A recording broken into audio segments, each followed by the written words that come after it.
Hey, what's going on, everybody? This is Ace, and I'm back with another reaction video. Here we go.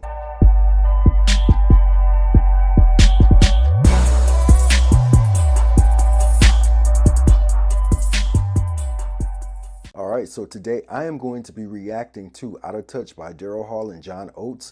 This is from their 12th album called Big Bam Boom. It was released in 1984. This song was the first single from it. So yeah, let's get into it and see what this is going to be about.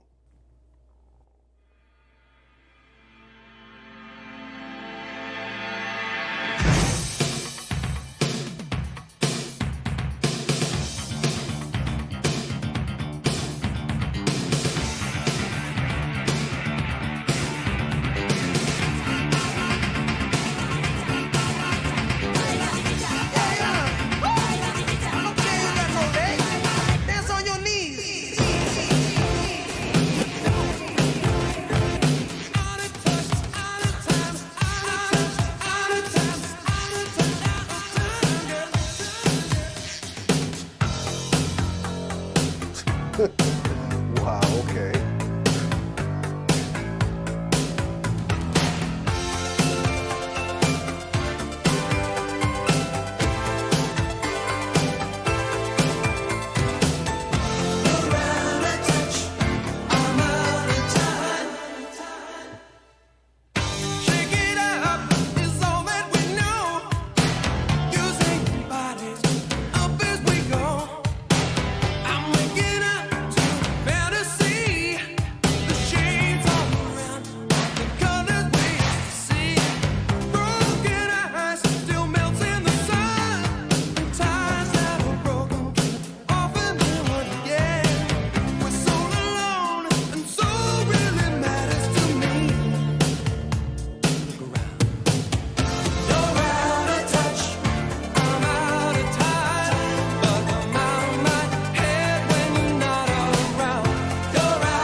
All right, let's pause for a minute. All right, so the opening is chaotic with that intro music and the band, trying to play in that life-size drum, and Hall and Oates are basically trapped inside. It's very spastic and weird, but I'm loving that chorus, so let's keep on going. Reaching out for something to hold, looking for a love where the climate is cold. Valley moves and drowsy dreams, living in the middle between the two extremes. Smoking guns, hot to the touch, would cool down if we didn't use them so much. Yeah, we're so alone, and so really matters to me. Too much. You're out of touch, I'm out of time, but I'm out of my head when you're not around. You're out of touch, I'm out of time, but I'm out of my head when you're not around. Oh, oh, oh, oh, oh, oh,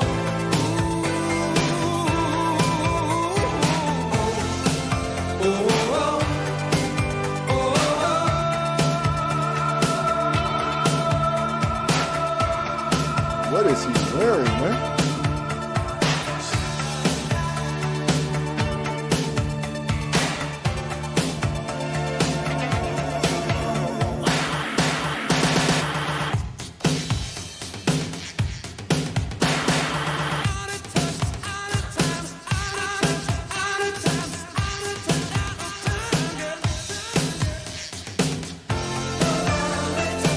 I'm out of time.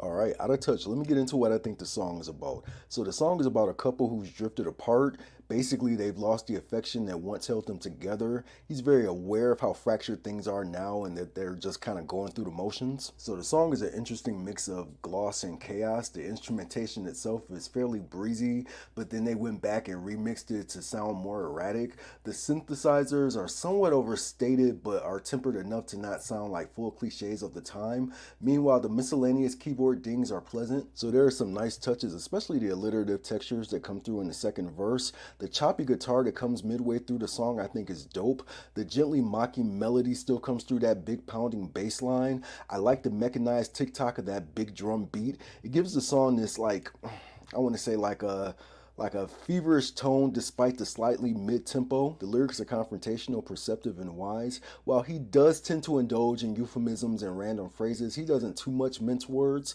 The song is very hook-laden. Again, the chorus is breezily melodic, instantly likable, and very catchy. Daryl Hall's vocals are big and cutting. He has enough vocal swagger to shout, sing, and not get drowned out by the hectic production.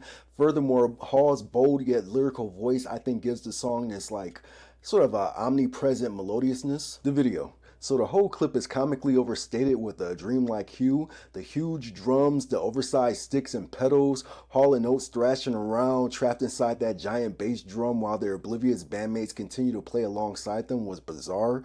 Then them getting run over by that same drum and then turned into life-size cutouts was like level 10 camp. Hall comes off like a cross between Don Johnson and Miami Vice, a new wave Elvis and a live-action Beavis. Oates really camps it up. We see him doing silly dances, making goofy faces, doing backflips, and a bunch of other like miscellaneous shenanigans. I guess because he didn't sing, he kind of had to find a way to stand out, so there you go. I like the overall like shadowy, bluish, purplish tint of the video, and I will say, however, that I thought the multi-shots of the huge letters that spelled out the album title was a bit tacky, so I would give the song a letter grade of an A-. It's swaggeringly confident in its conception and execution, though just a tad bit overproduced. It's instantly catchy and ultimately comes together in a big way. Lyrically, it's very well written with pointed pronouncements, and it's set to a track that's oddly bright and peppy in tone considering the somewhat gloomy subject matter. Daryl Hall exceeds in vocal delivery. His pitch is perfect. There's no hint of trepidation anywhere in his tone. He sounds fully assured throughout the entire song, with that momentary acapella start of the second verse kind of denoting that. That said, I didn't really much care for that erratic intro, and the echo effects I think sounded clumsy. They don't really give the song this like sense of coolness that I think that they were going for. So I would give the video a letter grade of a C+. The video is hilarious for all the right and wrong reasons. It's colorful, fun, weird, and has a large feel to it that matches the mood of the music. Daryl embraces the spirit of the song, and he looks like he's really feeling it, from the leopard costumes to the jumps to the awkward dances to the overly dramatic gestures. Not to be outdone, John seems to go out of his way to come off like he's being like an active participant of the hijinks. It has a goofy sense of humor that's charming, and many of its elements seem to align with the vivid and campy trends of that time. However, there were quite a few moments that I thought were kind of needlessly silly. At times it looked like they were like overdoing it to mask being kind of uncomfortable. Ultimately, I think the video comically exaggerates and pretty well plays on the overblown aspects of the music. So the overall grade for everything is going to be a B. I definitely think that the song is iPod worthy, but what do you think? How do you feel about Daryl Hall and John Oates, Out of Touch? Leave me some comments, like and subscribe, and until next time, peace.